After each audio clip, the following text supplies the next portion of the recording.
चला विद्यार्थी मित्रांनो, आज आपण या ठिकाणी स्कॉलरशिप, नवोदय, पोलीस भरती, तलाठी तसेच सर्व प्रकारच्या स्पर्धा परीक्षांच्या दृष्टिकोनातून अंकगणित हा विषय या ठिकाणी शिकणार आहोत, की ज्यामध्ये आज सुरुवात करणार आहोत बघा आपण घटक क्रमांक 1 संख्या ज्ञान न्यूमर्स।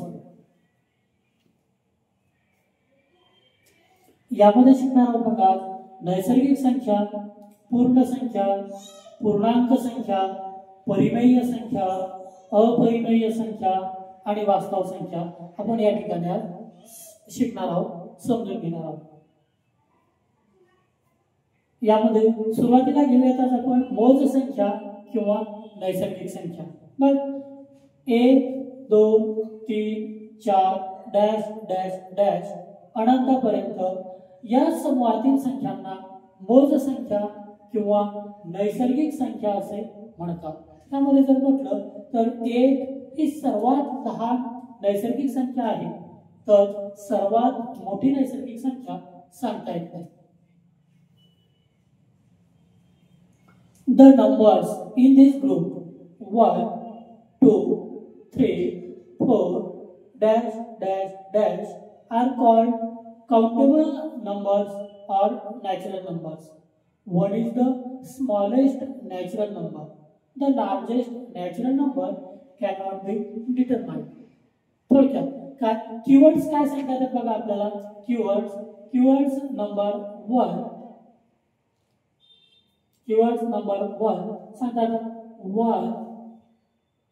2 3 4 डॅश डॅश डॅश बघा, म्हणजेच काय 1 2 3 4 हा जो सेट आहे याला म्हणता येईल आपल्याला मोज संख्या किंवा नैसर्गिक संख्या, म्हणजे काउंटेबल नंबर्स और नॅचरल नंबर्स यांचा आपण काय तर काउंट साठी, मोजण्यासाठी वापर करतोय। कीवर्ड 2 सांगता येईल आपल्याला सर्वात लहान नैसर्गिक संख्या जर म्हटलं तर 1 ही सर्वात लहान नैसर्गिक संख्या सांगता येते।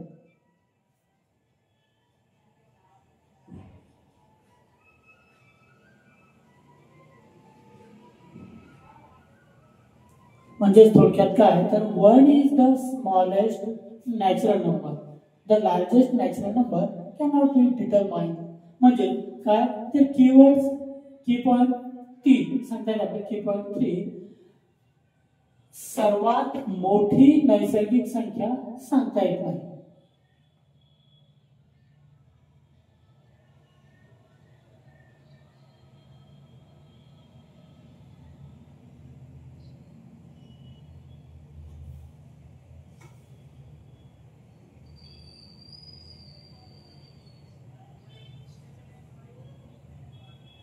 बघा, आपण सर्वात पहिले काय शिकलो या ठिकाणी तर मोज संख्या किंवा नैसर्गिक संख्या, की ज्याला आपण इंग्लिश मध्ये म्हणतोय काउंटेबल नंबर्स और नॅचरल नंबर्स। हा कोणता सेट आहे तर 1 2 3 4 म्हणजे 1 2 3 4 डॅश डॅश डॅश अनंतापर्यंत हा जो सेट संख्या संच आहे, नंबर्स सेट आहे, त्याला म्हटलं आपण तर मोज संख्या किंवा नैसर्गिक संख्या। ह्यामध्ये 1 ही सर्वात लहान नैसर्गिक संख्या आहे असं आपल्याला या ठिकाणी कळालं। म्हणजे 1 is the smallest natural number आणि सर्वात मोठी नैसर्गिक संख्या सांगता येत नाही, म्हणजे the largest natural number cannot be determined या ठिकाणी आपण शिकलोय। नेक्स्ट मध्ये घेऊया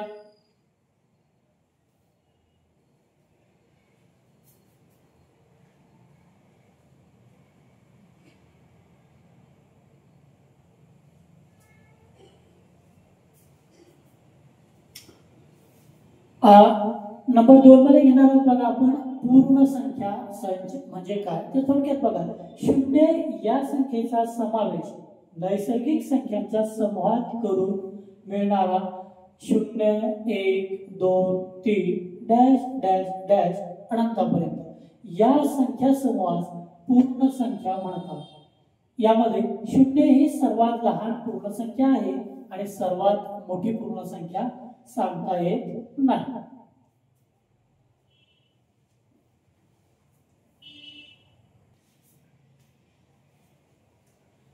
The set of numbers 0, 1, 2, 3, dash, dash, dash, obtained by including the number 0 in the set of natural numbers is called whole numbers. 0 is the smallest whole number, but the largest whole number cannot be determined. म्हणजे या ठिकाणी जर म्हटलं आपण तर पूर्ण संख्या कशाला म्हटलं तर आधी बघितलं होतं बघा आपण 1, 2, 3, 4 डॅश डॅश डॅश या नॅचरल नंबर्स किंवा नैसर्गिक संख्या आपण बघितल्या होत्या. यांच्यामध्ये फक्त 0 मिळणारा जो संख्या संच आहे त्याला म्हटलं आपण पूर्ण संख्या, की ज्याला इंग्लिश मध्ये म्हणतोय बघा आपण होल नंबर्स. की पॉइंट 1 काय सांगितलं गेलं आपल्याला तर फक्त नैसर्गिक संख्यांमध्ये 0 मिळविल्यास मिळणारा संख्या संच म्हणजे सांगता येते आपल्याला पूर्ण संख्या किंवा होल नंबर्स. की पॉइंट 2 काय सांगता येते बघा 0 is the smallest whole number. 0 ही सर्वात लहान पूर्ण संख्या आहे. काय म्हटलं आपण 0 ही सर्वात लहान पूर्ण संख्या आहे.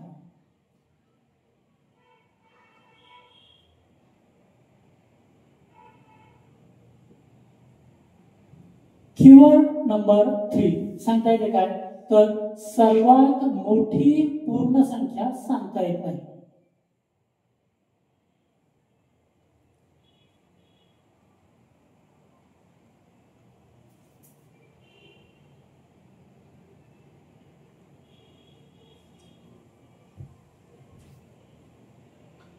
काय म्हटलं आपण the largest whole number can not be determined.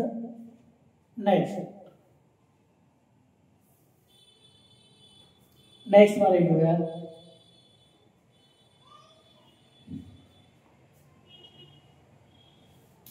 पूर्णांक संख्या. आता शिकूयात बघा आपण पूर्णांक संख्या म्हणजेच काय तर dash dash dash -3 -2 -1 0 1 2 3 4 dash dash dash या समूहातील संख्यांना पूर्णांक संख्या म्हणतात. बघा पूर्णांक संख्या कोणकोणत्या म्हटलं आपण मध्ये आला बघा बॅलन्स शीट 0 याच्या मागे -1 -2 -3 डॅश डॅश डॅश म्हणजे मागे अनंतापर्यंत. पुढे तर सुद्धा काय सांगितलं गेलं बघा 1 2 3 4 डॅश डॅश डॅश अनंतापर्यंत म्हणजे मध्ये काय आलं बघा आपल्याला 0 त्याच्या पुढे 1 2 3 4 डॅश डॅश डॅश मागे -1 -2 -3 मागे सुद्धा डॅश डॅश डॅश अनंतापर्यंत. हा जो संख्या समूह आहे याला म्हटलं बघा आपण पूर्णांक संख्या समूह.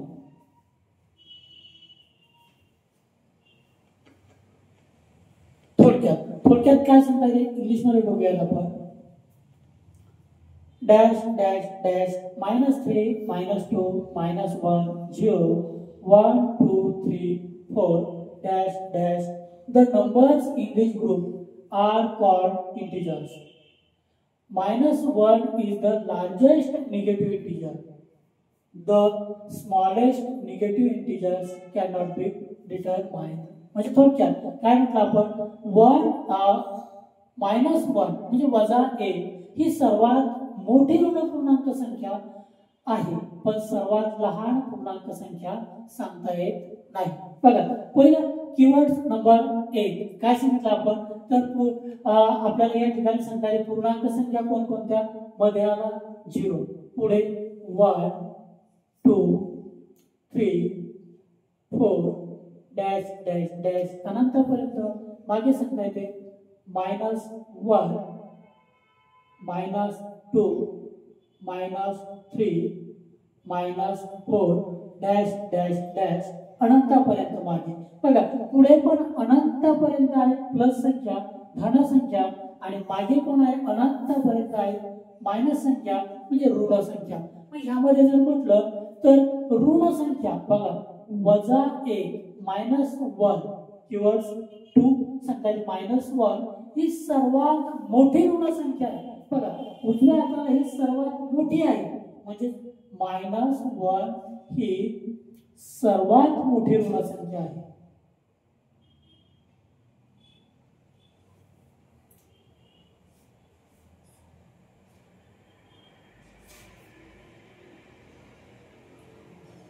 पण या डाव्या साईडला जर म्हटलं तर सर्वात लहान ऋण संख्या मात्र सांगता येत नाही. बघा काय म्हणतो आपण, सर्वात लहान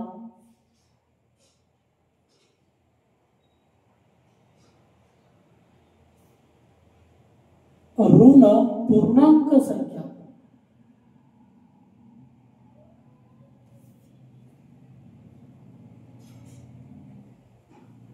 सांगता येत नाही. सॉरी, या ठिकाणी ही पण एक गोष्ट लक्षात राहू द्या. तर -1 -1 ही सर्वात मोठी ऋण पूर्णांक संख्या आहे.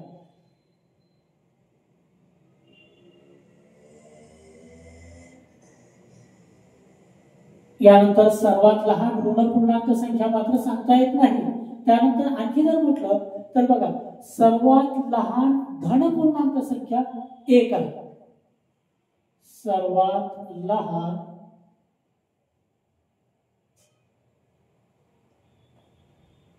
धन पूर्णांक संख्या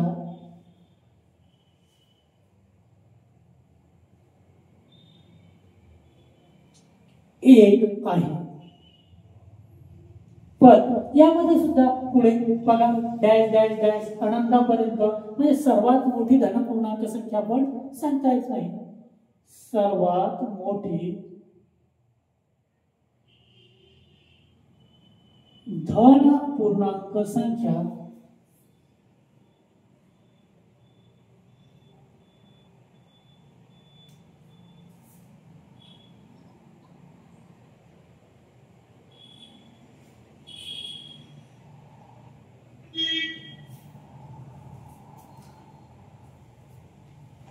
नेक्स्ट मध्ये घेऊया.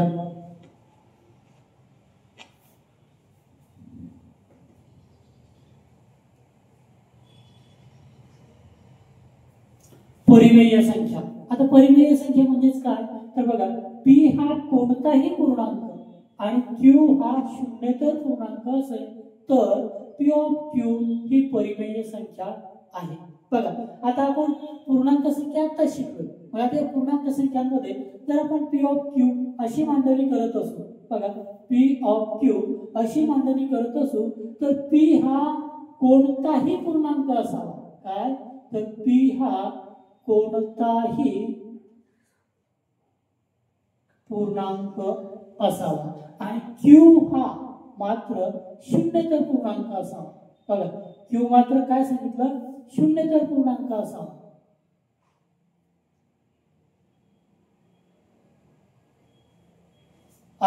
असा जो फ्रॅक्शन अपूर्णांक मानला जातो त्याला म्हणायचं आपल्याला परिमेय संख्या.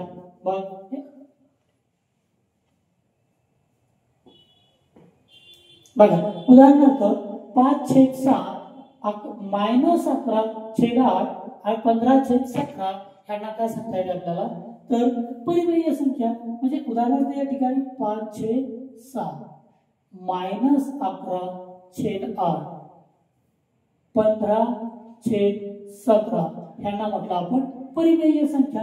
पण यामध्ये अट काय दिलेली आहे तर अंशस्थानी असणारा न्यूमरेटर हा कोणताही पूर्णांक चालेल, परंतु छेदस्थानी असणारी संख्या म्हणजे डिनॉमिनेटर मात्र 0 व्यतिरिक्त असावा, तो 0 नसावा.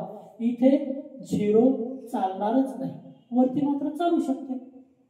अंशस्थानी न्यूमरेटर कोणताही चालू शकते पूर्णांक संख्या, मात्र छेद डिनॉमिनेटर मात्र 0 असावा, नॉन 0 असावा.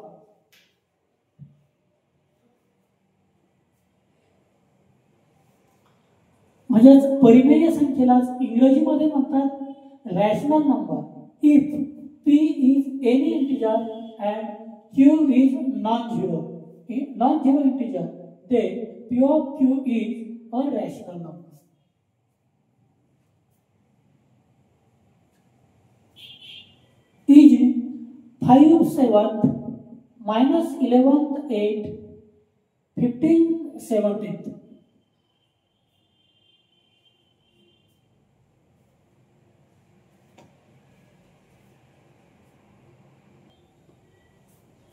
बघा परिमेय संख्यांमध्ये आपण आता शिकलो. जर आपल्याला पी ऑफ क्यू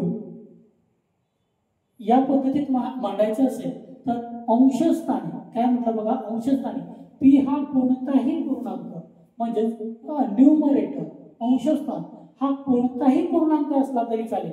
बघा कोणताही पूर्णांक मध्ये जर म्हटलं तर 0 1 2 3 डॅश डॅश डॅश आणि मागे -1 -2 डॅश डॅश डॅश असला तरी चालेल. परंतु हा डिनॉमिनेटर म्हणजे छेदस्थानी असणारा क्यू हा 0 व्यतिरिक्त असावा. मग कोणताही असो, मायनस असो प्लस असो म्हणजे ऋण असो की धन असो, एक गोष्ट लक्षात असू द्या.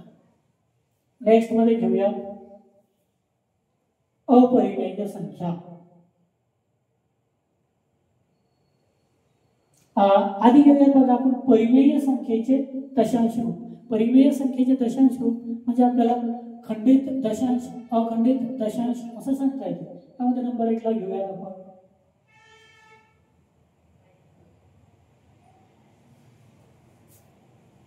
खंडित दशांश रूप. आपण संख्येचे दशांश रूप काढूया. मग 135 डिवाइड बाय 135 डिवाइड बाय 12 म्हणजे सांगता येईल आपल्याला 135 भागिले 12. मग आता आपण सोडून बघूयात ना. मग सोडून बघूया 135 भागिले 12. मग थोडक्यात 12 एके 12 13 मधून 12 वजा केले खाली राहतोय बघा 1, वरचे समोरील घेतले 5 झाले 15, पुन्हा 12 एके 12 मग -12 15 मधून 12 गेले खाली राहतात 3. त्या 3 ला 12 ने भाग जात नव्हता. मग आपण इथे घेतलं दशांश चिन्ह आणि इथे दिला 0. मग पुन्हा 12 एके 12 12 दुने 24 मग -24 30 मधून 24 गेले वजा केले खाली राहतात बघा 6. मग इथे दशांश चिन्ह दिलेलं होतं म्हणून इथे 0 घेऊन टाकूया. मग परत 12 पंच 60 मग -60 60 मधून 60 गेले खाली राहतात 0 म्हणजे बाकी रिमाइंडर काय सांगता येईल आपल्याला 0 म्हणजे भाग पूर्ण केला. आणि मग या ठिकाणी आपला भागाकार क्रिया संपली. बघा डिव्हिजन क्रिया या ठिकाणी संपली आणि ह्याचं उत्तर आलेलं आहे बघा 11.25. या ठिकाणी संपले म्हणजे खंडित आहे. म्हणून हे जे दशांश परिमेय संख्येचे दशांश रूप आहे बघा, दशांशानंतर हे खंडित आहे म्हणून याला म्हणायचं खंडित दशांश रूप असं सांगितलं जातं.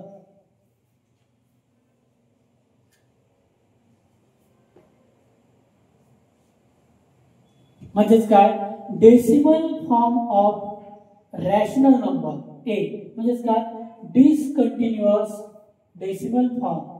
Let us calculate the decimal form of the number. म्हणजे आता शिकलोय ना आपण काय म्हटलं, जर आपण 135 भागिले 12 म्हणजे 135 डिवाइड बाय 12 त्याला जर सोडवलं तर हे काय होते, या ठिकाणी कंटिन्युअस नाही राहत, ते डिसकंटिन्यू होते, स्टॉप होते.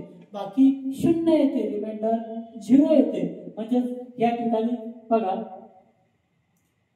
135 डिवाइड बाय 12 याचं उत्तर जर सोडवलं तर ते डिसकंटिन्यू होते. म्हणजेच काय, खंडित होते, खंडते, थांबते.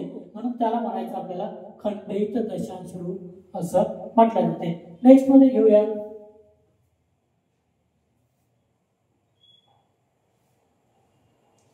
अखंड आवर्ती दशांश रूप किंवा अखंडित. अखंड म्हणजे खंडणार नाही, थांबणार नाही, कंटिन्युअस रिपीट येत चालेल. मग आपण या संख्येची बघा दशांश रूप काढू. 20 डिवाइड बाय 3 20 भागिले 3 या संख्येचे आपण दशांश रूप या ठिकाणी काढूया. Continuing and repeating decimal form. let us find the decimal form of this number 20 divided by 3. सोडून बघूया ना आपण 20 divided by 3 20 भागीला 3. मग बघा 3 सके 18 भागीला 6 चा मग 20 वजा 18 खाली राहतात बघा 2. आता या 2 ला 3 ने भाग जात नाही म्हणून आपण या ठिकाणी दशांश चिन्ह देऊया. बघा दशांश चिन्ह दिल्यानंतर इथं 0 घेऊया. मग 3 सके 18 भागीला 18 चा मग पुन्हा 20 मधून 18 वजा केले राहतात 2 भाग जात नाही. मग इथं आणखी 0 देऊया. बघा पुन्हा एकदा 3 सके 18 मग 20 मधून 18 गेले बाकी राहतात 2 पुन्हा 0 घेऊया. म्हणजे आपल्या एक गोष्ट लक्षात आली हे 6 6 6 6 6 पुन्हा पुन्हा पुन्हा पुन्हा येतच राहणार आहे. भागाकार क्रिया या ठिकाणी संपणार नाही आणि बाकी म्हणजे रिमाइंडर या ठिकाणी 0 येणार नाही. मग यालाच काय म्हटलं बघा आपण तर आवर्ती दशांश रूप म्हणजे दशांशानंतर बघा या ठिकाणी दशांशानंतर येणारा भागाकार हा आवर्ती असेल तो संपणार नाही खंडित होणार नाही म्हणून याला म्हटलं आपण अखंड व आवर्ती दशांश रूप असं म्हटलेलं आहे. पण यामुळे एक गोष्ट लक्षात आली काय तर एखादाच नंबर किंवा एखादी संख्या किंवा संख्यांचा ग्रुप हा पुन्हा पुन्हा येत चालेल. मग आपल्याला काय करायचं तर यातील एकच संख्या बघा 6.666 असं आपल्याला कंटिन्युअस एक चालणार होतं. मग जो एकच नंबर पुन्हा पुन्हा येणार आहे तर दशांशानंतर त्याच्या वरती एक लाईन देऊया आणि यालाच म्हणायचं आपल्याला ओव्हरलाईन. बघा म्हणजे एखादीच नंबर संख्या किंवा संख्यांचा ग्रुप याचं रिपीटेशन होत चालणार आहे. जर ग्रुपचं रिपीटेशन होत असेल म्हणजे उदाहरणार्थ बघा 1 2 3 1 2 1 2 3 1 2 3 असा जर दशांशानंतर ग्रुप येत असेल तर त्या ग्रुप एकदाच ग्रुप घ्यावा आणि त्या ग्रुपच्या वरती ओव्हरलाईन किंवा एक रेष द्यावी. जर एकच संख्या येत असेल तर त्यावरती द्यावा ओव्हरलाईन किंवा रेष द्यावी. रेष मध्ये घेऊयात आपण म्हणजे अशा प्रकारे आपण या ठिकाणी परिमेय संख्यांचं दशांश रूप म्हणजे आवर्ती दशांश आणि खंडित दशांश रूप या ठिकाणी आपण बघितलेलं आहे. समोर घेऊया. आताच आपण शिकल्याप्रमाणे बघा भागाकारात अपूर्णांक भागामध्ये 6 हाच अंक पुन्हा पुन्हा येत आहे. मग भागाकाराची क्रिया ही अखंडपणे पुढे चालू राहणार आहे. मग 6 हाच अंक पुन्हा पुन्हा येत असल्यामुळे येथे 6 या एकाच अंकाचा आवर्त म्हणजे पुन्हा पुन्हा येणे रिपीटेशन होणे बरोबर आहे कंटिन्युअस येत राहणे आहे. म्हणून भागाकाराचे हे दशांश रूप अखंड आवर्ती आहे असं आपण या ठिकाणी शिकलो. जसे की 20 भागीला 3 20 डिवाइड बाय 3. मग या ठिकाणी काय 6 दशांश 666 हे पुन्हा पुन्हा एक चालणार होतं. मग आपण काय केलं तर यातील दशांशानंतर येणारा जो पुन्हा पुन्हा एकच अंक असेल किंवा अंकांचा ग्रुप असेल तर त्या ग्रुपच्या किंवा एकाच अंकाच्या वरती एक रेख देतो आणि ह्यालाच म्हणतोय आपण ओव्हरलाईन. Next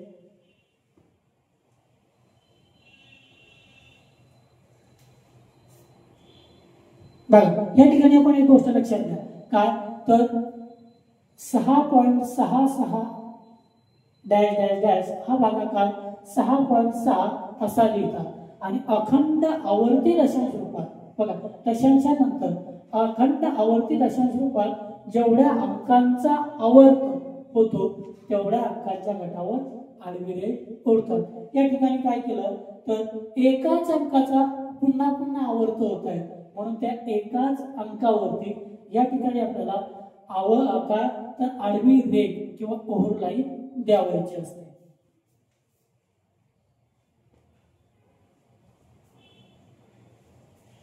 In the division, the same digit 6 is recurring. काय होते ह्यामध्ये 6चाच रिकरिंग होत आहे. मग in the fractional part this division process will continuously. ही कुठंच थांबणार नाही, स्टॉप होणार नाही, ती कंटिन्यू असेल आणि कंटिन्युअसली असेल. तर since the same digit 6 is recurring there is a repetition of the same digit 6 here. This decimal form of division is continuous and recurring.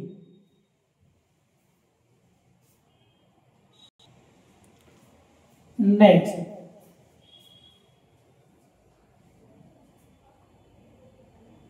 मध्ये घेणार आहोत बघा आपण अपरिमेय संख्या.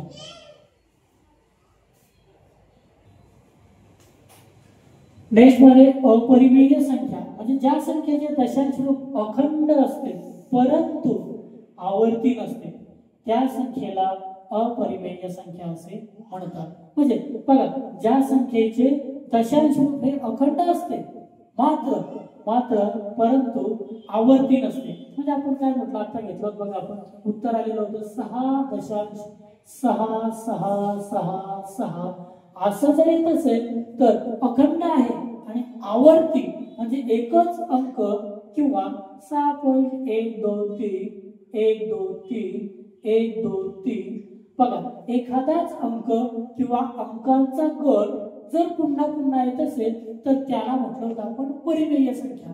पण अपरिमेय संख्येमध्ये काय म्हणणार आपण तर म्हणणार आहोत की ज्या संख्येचे दशांश रूप हे अखंड असते अखंड असते परंतु आवर्ती नसते म्हणजे एखादाच अंक किंवा अंकांचा गट हा पुन्हा पुन्हा सेम येणार नाही, तो बदलून येईल. म्हणजे वरती जसं आहे की 6.679 659 किंवा आणखी काहीतरी बदलून येईल. असा जर येत असेल तर ह्याला म्हणावे अपरिमेय संख्या. बघूया त्याचे काही एक्झाम्पल्स आपण बघूया.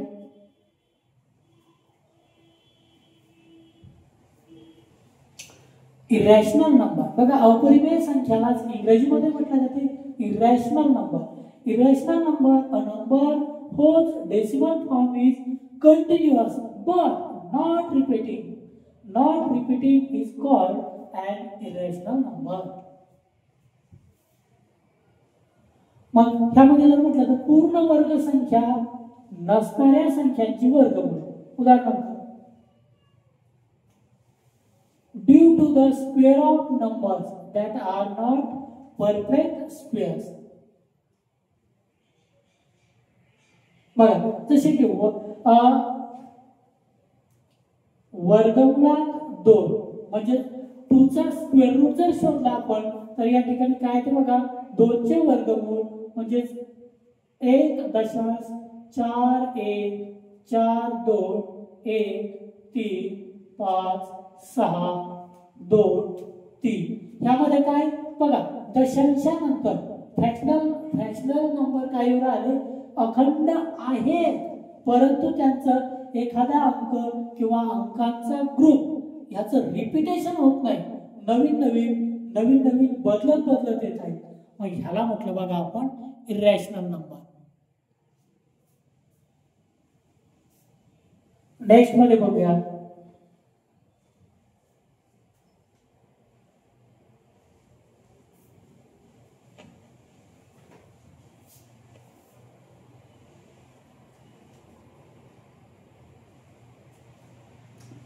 वास्तव संख्या. वास्तव संख्या जर म्हटलं तर परिमेय संख्या व अपरिमेय संख्या या दोन्हींचा मिळून जो संख्या समूह तयार होतो त्याला वास्तव संख्या असे म्हणतात. कोणकोणत्या म्हटलं आपण परिमेय संख्या पण म्हटलं आणि यामध्येच अपरिमेय संख्या हे दोन्ही एकत्रित येत असतील तर एकत्रित आल्यानंतर त्या सर्वांना मिळून म्हणावे वास्तव संख्या. वास्तव संख्या म्हणजेच रियल नंबर्स आपल्याला सांगता येतात.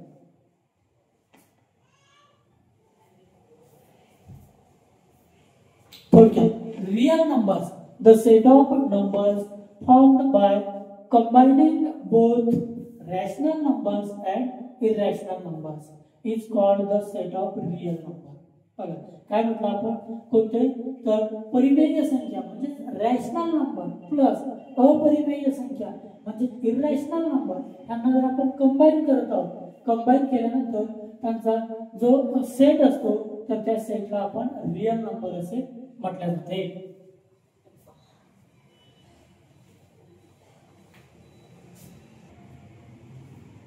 म्हणजेच आपल्याला यावरून कीवर्ड्स काय भेटतात बघा, प्रत्येक परिमेय संख्या ही वास्तव संख्या आहे किंवा असते. म्हणजे every rational number is a real number. बघा every rational number is a real number. प्रत्येक अपरिमेय संख्या ही सुद्धा वास्तव संख्या असते. म्हणजेच काय तर every irrational number is also a real number.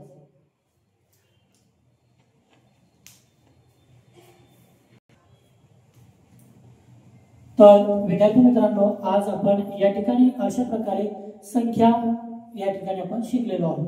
तर अशाच प्रकारे आपण संपूर्ण अंकगणित आणि अतिशय स्पष्टीकरणात्मक सोप्या भाषेमध्ये शिकणार आहोत. जर मी शिकवलेलं तुम्हाला चांगल्या प्रकारे समजत असेल तर निश्चितपणे या व्हिडिओला लाईक करा. चॅनलवरती जर पाहताना नवीन असाल तर चॅनलला सबस्क्राईब करा व तुमच्या सर्व मित्रांना व्हिडिओ शेअर करा. धन्यवाद.